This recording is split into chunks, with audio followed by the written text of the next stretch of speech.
This is Journey to Chinese Fluency podcast, episode number 9.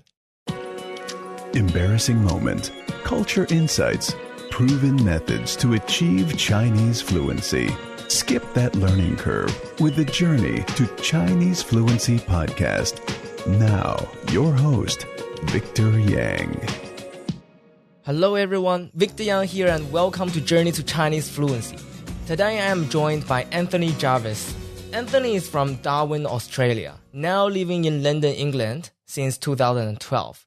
He has learned Chinese for 3.5 years and planning to take HSK 6 exam soon. Well, for those of you who don't know what HSK is, basically in Chinese is 汉语水平考试.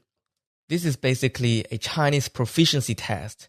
It's an international standardized test, and HSK 6 is the highest level you can do. And Anthony is 27 years old now and studying full-time in international studies, which is international relations and Chinese. So here's one interesting fact Anthony shared with me in his own words. Even though I am left-handed naturally, I can only write Chinese properly with my right hand. I think that's a very interesting fact, Anthony.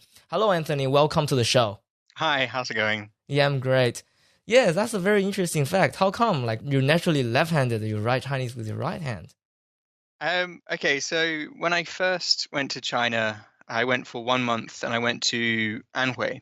And at the time, I couldn't speak any Chinese. And I was taking part in a month-long language program. And because I started late, all my classmates could already write.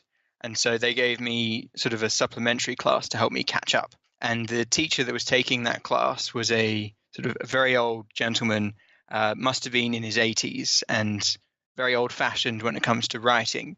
And so when I picked up the pen to start copying him with my left hand, he stopped, grabbed the pen out of my hand, put it in my right hand, and wouldn't let me use my left hand at all. Oh, wow. And so the first sort of couple of hundred characters that I learned to write were with my right hand. So I got used to it.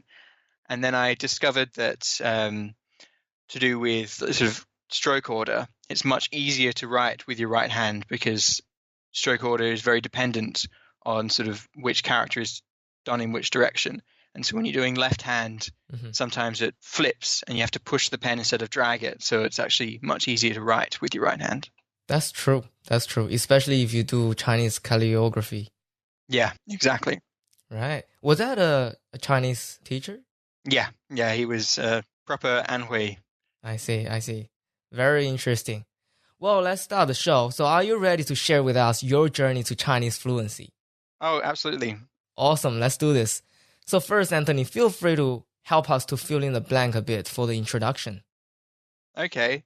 Well, the way you said it was pretty spot on. I decided in 2013 to start learning Chinese, and I didn't have a teacher, so I was teaching myself. That was probably the biggest sort of challenge I took, was to teach myself Chinese, which lasted maybe about 3 months before I realized that I needed a teacher and decided to go on that month-long program to learn how to write and speak properly. And so I kind of fell in love with the language straight away, and I've not stopped since. So after 3 months, you went straight to China to take that course? Yes. Wow. Which is a bit... I realized I'd sort of taken a big risk because I landed in Nanjing Airport to get picked up by the people running the course. And we all got on a big bus to Anhui. And I realized that everyone on the bus could speak some Chinese at least. And if I got separated from anybody, I would be sort of effectively sort of useless, and I would have to try and find someone who could speak English. But the city we were going to was a city called Wuhu, and it's a second-tier city, and so English speakers are not very common there. And so whilst I was there, I was like, this is a bit of a gamble. Wow. I'm expecting people to speak English to me when they expect me to speak Chinese. So it was quite interesting, at least. Wow, amazing. So why did you choose Anhui? I don't know. My dad recommended it. He's sometimes involved with Chinese language as well. He can't speak it, but he deals with quite a few Chinese teachers, and they were all from Anhui Normal University. So he said, there's a program that they run in December. If you'd like, I can sort of see if you can join the group going. So I sort of took him up on his offer and went. So your dad had a connection. Yeah. He works in Darwin as a professor, and so the Confucius Institute in Darwin is connected with Anhui. Oh, I see. That's interesting. Right. So please go on with the introduction. Sorry I interrupted you before. Oh, that's fine. Well, it's not so much an introduction about it. It's more about the processes I went through. So once I got back from that course, I decided I needed to go back because learning Chinese in England was difficult and it's not very effective. So I found a Confucius Institute in London, and they said if I got HSK2, they would give me a 6-month scholarship to go to China. So I quickly, I think with about the 4-month mark, I managed to pass the HSK2 and applied for a scholarship. Then the scholarship was to Tsinghua University in Beijing. And so that following September, so about, 10 months into learning, I arrived in Beijing and stayed there. What it ended up being a year because I didn't want to go home after the first semester. So I ended up paying out of pocket to stay on the next semester. So that was good. And yeah, so I guess that was 2 years ago, actually. So I then took a break from studying. I was working and then realized that my work had nothing to do with Chinese and I wasn't very satisfied with that. So I quit, went back to university to study international relations, and they offered Chinese as a secondary major. So I took that as well. Wow, that's an amazing journey. Yeah, it's quite a long journey. Right. So you started learning by yourself for 3 months. Yeah. And then you went to Anhui to do the course. Yeah. So how long did the course last for? Roughly 4 weeks. So just about a month. And after that, you went back to London and then you applied for the scholarship. Yeah. So basically you Oh yeah. HSK too, and then you went to Tsinghua University. Yeah. Wow, that's amazing. So please share with our listeners, why did you learn Chinese? Okay, so my motivations for starting to learn were different to the motivations to continue learning. So around that time that I decided to teach myself, I was sort of looking for a change of career. I was working in music at the time mostly, and as most people know, if you work in music, that means you work part-time in a bar or a cafe, and then you do all your spare time doing music. And I wanted to do something else. So I thought, what would separate me from other people? What is special at the moment? And I thought that China is becoming more and more relevant in the UK, Europe, Australia. So if I were to learn Chinese, that would be special. So I decided to do that. But after starting, I realized that I just liked the language itself. I enjoy speaking it. I enjoy learning about it. I enjoy listening to it. I think all the idioms are quite interesting. And the better Chinese you speak, the better food you can eat when you go to China as well. So that was a big motivation. Right. So so I continued learning, not because it was special to be a Chinese speaker, but because I actually enjoyed the process of learning it. Wow, that's interesting. So at the beginning, you just wanted to do something different. You just wanted to separate yourself as a musician. Yeah. And then after learning Chinese, you started getting more interested in the language itself. Yeah. Wow. So while you were learning Chinese, as Chinese is a difficult language, especially for English speakers, Yeah. I guess you probably had times when you felt demotivated. So how did you overcome that, and what had been your biggest motivation in learning Chinese? Well, whenever I get demotivated, I change strategy or method. So I try and remind myself of why I'm doing it. So, for example, if I'm spending a lot of time memorizing characters using flashcards and I burn out on that, I'll then swap to watching television. but make sure it's Chinese television, because then it's interesting. So I'm still learning, but it's a change. Or sometimes motivation can be texting a language buddy and meeting up with them, and then just reminding myself how far I've already come. So I've already sort of reached a basic level of fluency. I can already hold conversations, and that encourages me to continue. Even when I first started, just being able to hold a 10-second conversation of sort of, hello, how are you doing? Have you eaten? Those kinds of conversations. Saying it and understanding it is very gratifying. So that was how I would re-energize myself if I was feeling burnt out. Cool. So starting out, you started learning a lot at the beginning, which helps you to gain an entry conversational level. Yeah. And that helps you to stay motivated. And then from that point onwards, you just kept on swapping with different learning methods to prevent you from totally burning out, I guess. Yeah, exactly. Please share with us your method of learning Chinese. So what's been the most effective technique or method that's been working for you?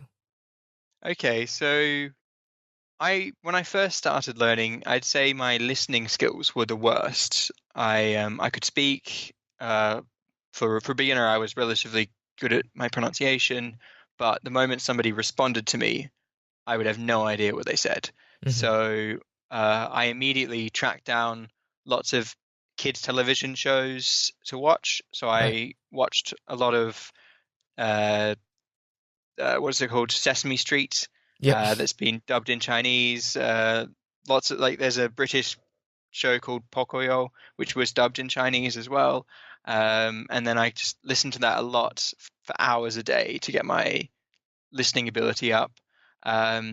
Things like Chinese pods, always good for sort of bringing your listening skills up as well. Mm-hmm. And I use them still, actually, even though I could handle some of their more advanced lessons. I always listen to their intermediate ones because they're the most useful as far as getting used to using conversational Chinese. So that's my pro tip with them. But yeah, so I've got loads of different methods and strategies. I've made a couple of notes for each sort of aspect, if you'd like me to go through those. Yeah, for sure. So for speaking, from day one, my technique was to mimic, not to so much rely on how to read pinyin. I would mimic how the teacher was saying the word. So things like 是,我是. It's even though it's SHI, unless you hear the teacher say 是, you're not going to really know how to say it properly. So I would just every day, every time the teacher said something, I would mimic her and just try and get the words to sound exactly the way she was saying them. And that's very useful if you're trying to get your accent fixed. Other ways is reciting. So always make sure you're reading out loud or memorizing things and trying to, like, little speeches, and trying to mimic how other people say them. I had a teacher that he gave me lots of recordings of sort of standard Putonghua recordings that are sort of praised for their sort of, I don't know how to say, like, I almost said it in Chinese because I couldn't remember how to say it in English. Like, 特别标准的, like, incredibly standardized Putonghua. And even though I didn't understand it, he told me to memorize 30 seconds or a minute worth of these speeches and then record myself speaking them, and then see how different my way of speaking was to the recording, and then doing it again until my pronunciation was closer and closer and closer to what the speech was, even though I didn't know what the speech was saying. And methods like repeating sentences all the time also helps, because you get used to the mouth movements of making those words and sort of structures, because if you're not used to speaking, it can get quite tiring. And also, like, hanging out with language buddies, I can never say that enough. Like, language buddies are key for learning. I've had many in my life already in the last 3.5 years, all very good friends to me now. We still talk. And never be scared of saying anything incorrectly as well. So just try. If you say it wrong, rely on your language buddy to correct you. So how did you find your language buddies? Um, okay, so when I was in Beijing, I met one of the people that worked in my dormitories. I noticed that he was always trying to memorize English words Right. on the front desk when it was like midnight and he was working the night shift. I saw him learning English. And so I approached him and said, um, would you like to do a language exchange? I can help you with your English pronunciation. You can help me with my Chinese. And he goes, yeah, no worries. So we used to meet up once a week, sometimes more, go to the local cafe and sort of chat for a while. Other methods, in England at least, at my university, there are a number of Chinese students, and once you get to know a couple of them, you find out lots of people are interested in improving their English speaking skills. So it's quite easy to just say, well, let's meet up, do a language exchange, see how it goes. And quite often they're quite willing to do so. You just need to ask. That's the important thing. Cool, interesting. So what's the format of your language exchange? Because, it's kind of a conflict of interest. Like you want to learn Chinese and the other person want to learn English. So do you use like half of the time speaking Chinese and the other half of the time speaking English? Yeah, well, it depends. So I've tried two methods. Both have benefits. So one method is I'm only allowed to speak Chinese unless I'm explaining something to my friend, and they're only allowed to speak English unless they're explaining something to me. So for people who are listening, it's quite strange because they can only understand half the conversation at a time. But that gets you very used to being stuck in the situation where you can't use English. So you get used to changing how you would say something. You would get used to if you didn't know a word in Chinese, you would use the words you already know to describe the thing that you want to say. And if you could use English, you wouldn't learn how to do that. And another method, of course, is then divide, say, an hour block up to two halves. First half English only, second half Chinese only for both people. That's also effective. Yep. The benefits for the second one goes back to my mimicking people. So if you carefully listen to how your language buddy phrases things, uses certain sort of verbs or nouns to describe things, like what's the common structures that they use, and so you can mimic them. So even though you know the word, you can't think of the word in time for when you say something, but then they'll say it and you go, oh, so that's how they use that word. And so it can be quite useful. That's a great point, because most of the time, if you just learn grammar and you try to make up your own sentence, the chances are, that's not the way the native speakers are using those words. It's not the way people phrase it. Yeah, exactly. So it's very useful to learn how other people are doing sort of sentence structures. Cool. That's awesome. Okay, so next down on my list, I had for listening. I think I touched on most of that, but I would also recommend anybody wanting to improve their listening skills watch Disney films that are dubbed in Chinese, because Disney often put a lot of money into sort of dubbing them in Chinese. So Frozen is specifically quite good. Lion King is also really good, and they put a lot of effort in, and they're quality movies to watch. So if anyone wants to watch Disney, that's pretty cool. Cool. Just lastly, actually, sorry, for reading, I bought a lot of children's literature, and so I was reading a lot of kids' books at the beginning, because children have to learn how to write characters as well. So there's lots of materials available in most bookshops in China for learning how to write and learning how to sort of the 1,500 most important characters. There are loads of books that teach you how to write them. And reading as well, just lots of kid stories like The Little Prince and other famous European stories that have all been translated. So there's plenty of materials to learn.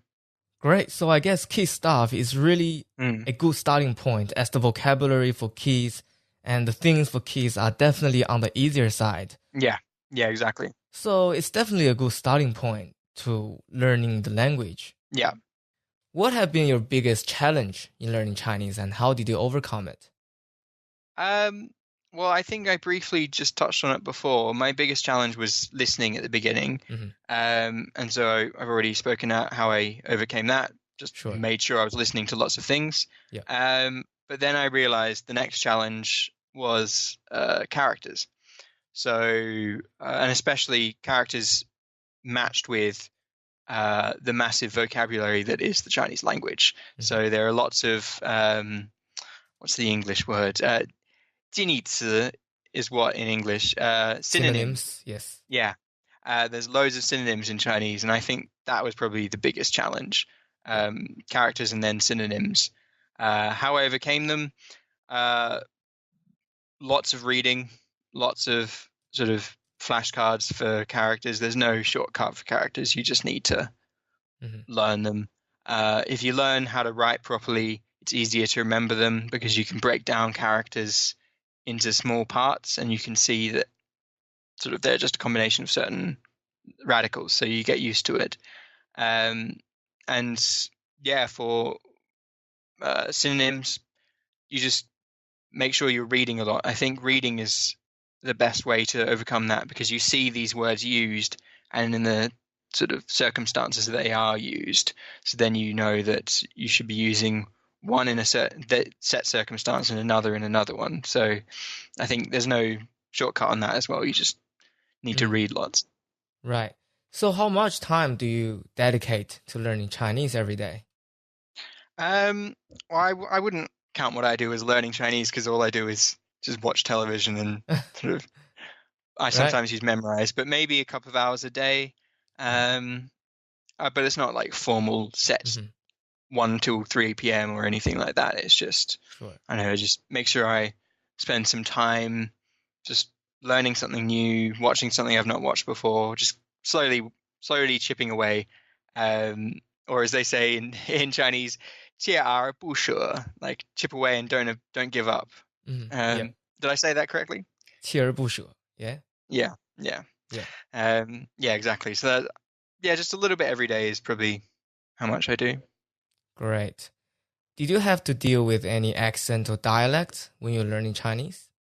When I was in Wuhu, I did because they're all Anhui Ren, so they had a very strong southern accent. That was very difficult. But in Beijing, no, because they all had Beijing Arhua, and they just it was very easy to come out of a classroom and deal with sort of the local people speaking because it was very similar to what it was like in the classroom. Sure. Did you meet local Beijing Chinese? Did they tone down their Beijing accent a bit for you? No, absolutely not. You just have to get used to it. Right. I normally deal with it because I focus on the meaning of the sentence and not so much individual words. So, and also I read facial expressions. So I can generally work out what someone's saying to me if I can catch maybe 2 or 3 words in the sentence and then guess the other ones. Because, some words I just have no chance of understanding them. Yeah, for sure. It's very different, I would say, especially you have never heard certain phrases. Yeah. They may omit certain words or pronounce things slightly differently. Exactly, yeah. It's I remember in Anhui, I was taking a taxi. I went back to visit. During my time in Beijing, I went to visit some friends, and I was in a taxi, and I literally could only understand 1 in 10 words that the taxi driver was saying to me. And I was like, this reminds me why I went to Beijing to continue learning, and I didn't stay in Wuhu. Yeah, wow. So share with us an embarrassing or a funny moment when you were learning Chinese. Okay. I tell this one quite a lot to my friends because it's quite embarrassing. So when I first started learning, I needed to buy a washing machine card because the dorm I was in you had to buy a card to do any washing. So I went to the desk where you could buy the shop, not the shopping, washing cards, and I prepared my sentence, memorized it, practiced it all the way down to the desk.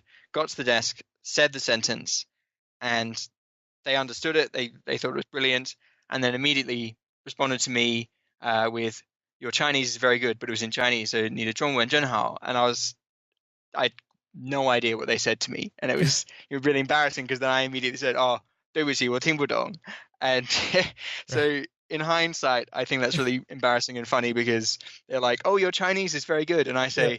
"I don't understand you. I'm sorry." You know, So that's really funny. That's kind of like a contradicting thing. yeah, exactly. So and luckily they laughed. Yeah. Maybe they thought I was joking, but yeah, Right. it was quite fun. Awesome. All right.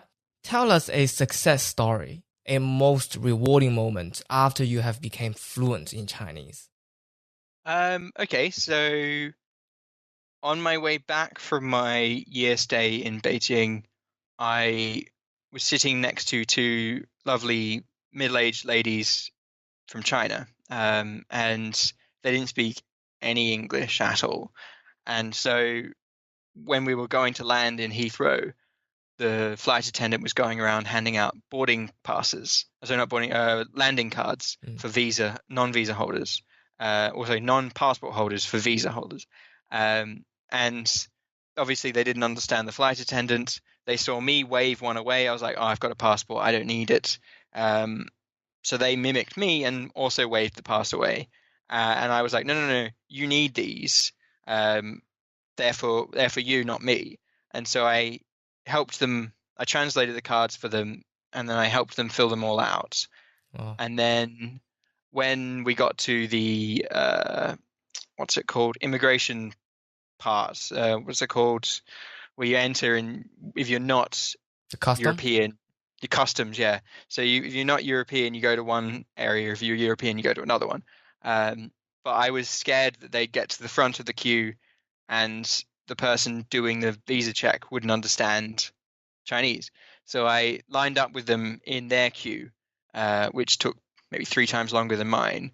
I Wow. got to the front, handed them my passport, said, "I'm English. I'm queuing up to help you with the next 2 ladies in the queue."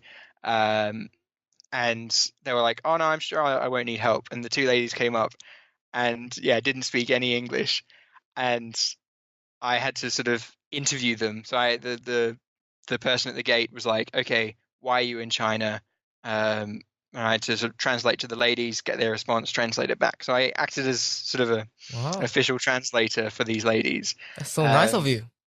I know. Well, it's I was worried what would happen if they got to the gate. It'd be quite difficult for them. So Yeah. it would have been bad for me to leave them.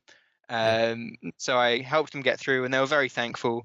And then one WeChat messaged me a few days later when she was in London because she wanted to give me a little gift. So Cool. yeah, she wanted to repay me somehow. Awesome. That's definitely a very rewarding moment. That's a great story.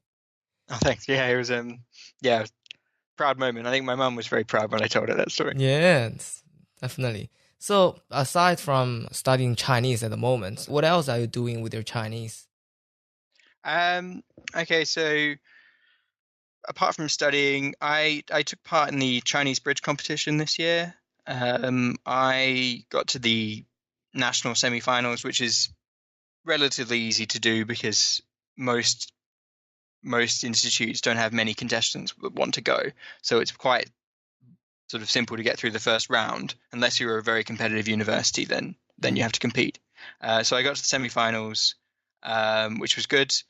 Unfortunately, there were a lot of people that were a lot better at Chinese than I was, so that's where my journey ended with that one. But I hope to take part in that next year, and I recommend anybody who's HSK 5 or above to try and take part because I learned a lot about sort of Chinese history and culture and many things I wouldn't have learned if I had not taken part in the competition. So I'd recommend anybody do that. But what else am I doing? I was planning on doing a YouTube channel, doing sort of video, what are they called, vlogs, where you just record things and talk about random stuff Cool. in Chinese and then subtitle it in English and Chinese, just to sort of, I know, give me an excuse to keep talking over the summer holidays because most of my friends have all gone home, and so it's going to be quite quiet until I sort of go back to studying. Great idea. I would love to watch. Yeah, well, I'll send you a link when I've done the first video. Definitely. Awesome. So how would you compare your life before you have learned Chinese and your life after you have learned Chinese? I think before I learned Chinese, I was stuck in sort of without a direction. I was just doing my thing. No real ambitions outside of the music world. And then as soon as I learned Chinese, lots of doors opened for me. People were all of a sudden more interested in hiring me for jobs. And then the degree I've chosen to take finally has a lot to do with China as well. So I'd say my life after starting learning Chinese has definitely improved. It's given me something to do as well and something to be proud of. It becomes almost an identity for most people who have learned Chinese to a certain level. Being able to speak Chinese becomes part of their identity. So for their benefit, that is, it's not like they think badly of it. It just becomes part of them. And yeah, so I'd say my future prospects are a lot better now that I can speak Chinese as well. Great. Share with us one special thing about the Chinese culture that is different to your own culture. One specific one that I do really appreciate most of the time is, I don't know whether this is just for teachers that teach Chinese or whether it's all teachers in China, but their attitude towards their students and their willingness to help them in any way is sort of very different to a lot of teachers in the UK or Australia that I've found. There are some, and I've met a few, and I owe them quite a lot. But every Chinese teacher I've ever had, if I send them a message, they'll respond, and they're very willing to help me, even if it's a weekend in the evening. Doesn't matter whether they're on holiday. If they can respond, they will respond, and they'll answer my questions. Or say I've not had a class with a teacher for 2-3 years. If I message them and say, hey, Lao Shu, how do I do this? Like, what does this sentence mean? They're still willing to help, even though I'm not their student anymore. They still treat me as one. And I think that's quite special to Chinese teachers. Definitely. That's a very good one to point out. Because I personally had an experience about this as well. I like to share. Yeah. First of all, like, I totally agree with you. The teachers in China, they're really nice. They really go out their ways to help their students. It's kind of like their responsibility doesn't stop at the end of the class. You know, their responsibility is basically towards your whole life. You know, whenever you have a question to them, you should feel that the teacher should have the obligation to express to you that you're a good student for asking them the question outside the class. Yeah. I would say that is a part of the Chinese culture. And I remember after I came to Australia in Melbourne, I studied like chemistry. And after class, I had a burning question in my mind. So I went to the teacher to ask him, but teacher wasn't in the office, right? And it was after hour as well. And then I met him like in the corridor. It was still in the school, but it was just outside the class. And I tried to ask him the question. He said, no, I'm busy at the moment. I can't answer this. I was like, fair enough. And then later on, I met him again. So I thought I would ask him again. And at that point, I really felt proud of myself for, being such a diligent student to ask, chasing the teacher to ask a question. Normally students don't do that. So I thought I was expecting to get some praise from the teacher. But he got angry and he just stared at me and said, Victor, no is no, right? Like, this is it. I'm not helping you today. Find me in another time or in the class. I was kind of like shocked. Yeah. I could never imagine a teacher would treat a student like that. I mean, like, at least in China, I was coming from a Chinese background. I was expecting the teacher to generously to help a student on those questions.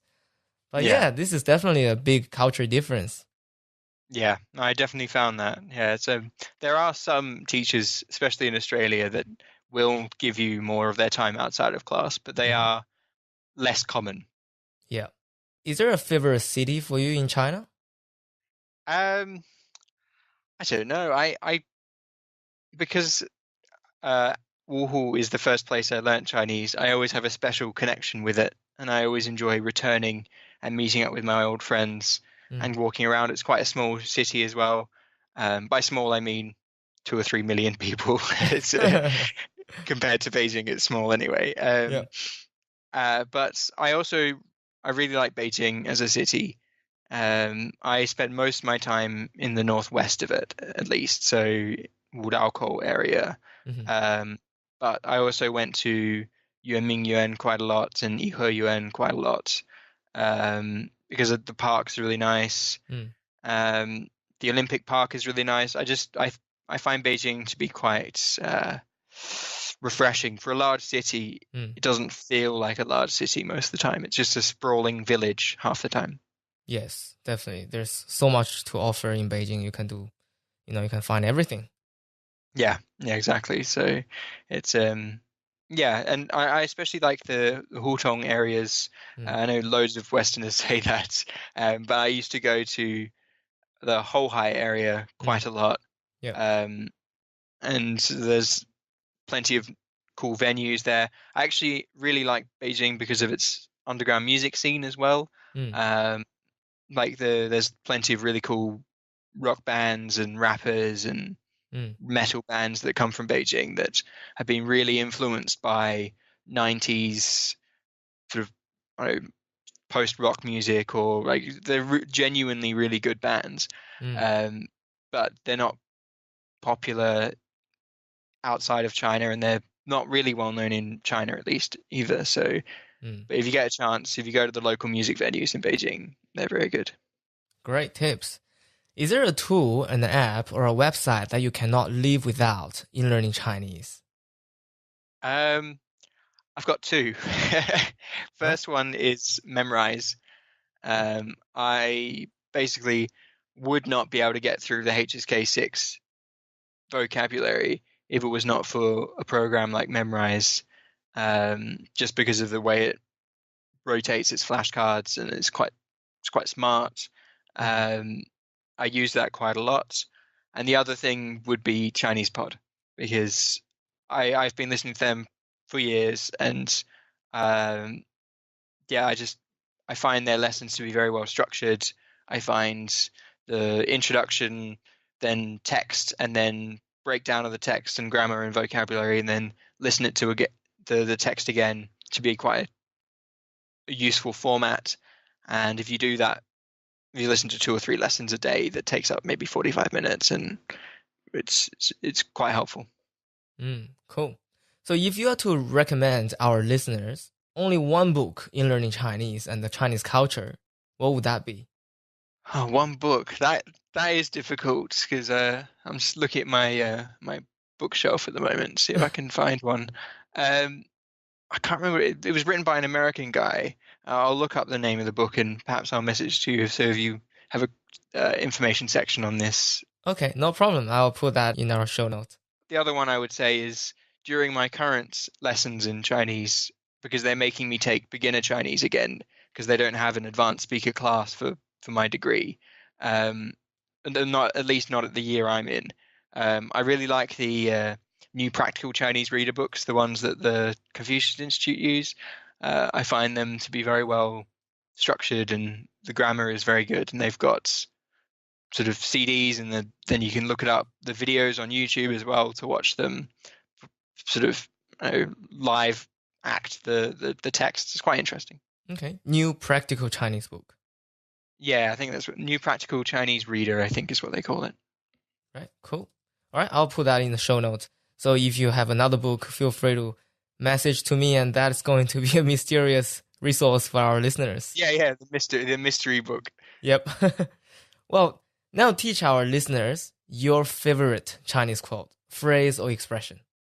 Yeah, so my favorite Chinese quotes would have to be, it's an idiom that means, actually I'll say it first and then we'll describe it. So it's 囊中羞涩, and it basically means inside your pockets is shame and embarrassment. Is that a good translation for it? Yes, good translation. Yeah, so it means that you're poor. So like when I say it, I'm normally referring to the fact that I'm a student. So a student has embarrassment in their pockets because they've got nothing else. I find that to be my favorite quote. It always gets a laugh whenever I use it because people don't expect me to whip that quote out. Yeah. Otherwise, yeah, I think that's probably my favorite one. There's one saying that I always say when people ask me about Chinese, and that's 学中文的时候不要急于求成，应该锲而不舍. So don't expect fast results. Slowly chip away at it and don't give up. Yeah. 不要急于求成，应该锲而不舍. Yeah. Great quotes. So if you had to give our listeners one single piece of advice in learning Chinese, what would that be? One piece of advice. That would be find a passion for it. So passion is your teacher. If you are interested in something, then you will want to spend more time doing it. So if you can change your attitude and make sure it's an enthusiastic one and it's sort of wants to improve, then you'll find learning Chinese to be a lot easier. If you treat it like just a language that you're learning once a day, you're not that interested. You're interested, but you're not passionate about it. You'll find Chinese learning to be a lot more difficult because it requires a lot of time investment. That's totally right. Because in your case, you've been spending so much time learning Chinese every day, but to you, it wasn't even a burden. You don't even feel it's actually learning you. You're rather just enjoying the process. Yeah, exactly. So I got a lot of gratification from just learning it itself. So I didn't see it as a chore to learn or get up in the morning and sort of spend an hour learning vocabulary because I always found that it was useful to learn that vocabulary. Yeah, great advice. So how can our listeners reach you? Well, I just recently set up a Weibo account. I just tried to search for it, but I can't find the link. But my nickname on there is AJ Hauser. So letter A, letter J. Hauser is Howzer. I'll find a link for you as well, and I'll pop that over to you. Sure. And I'll put that in the show note. It used to be Anthony Hauser, but I changed it, so I'm not sure whether that's updated yet or not. But if anyone wants to contact me, that's probably the best. Yeah. Awesome. So thank you so much, Anthony, for your time sharing with our listeners your story of learning Chinese. You're welcome. Thanks for having me on. It's been very interesting. And I always enjoy sharing my experiences. To our listeners, the show note is now available at ChineseTalkEase.com/9. TalkEase is spelled as TalkEze. Do you want to learn Chinese for free? Start your own journey to Chinese fluency with my video lessons at ChineseTalkEase.com. TalkEase is spelled as TalkEze. Also remember to join our Facebook group. Just head over to talkchinesecommunity.com. If you have enjoyed the show, please leave us a review on iTunes. Each month, I will choose one reviewer and give out a 1-year subscription to all my premium video lessons for free. That's it for now. I'll see you in the next episode.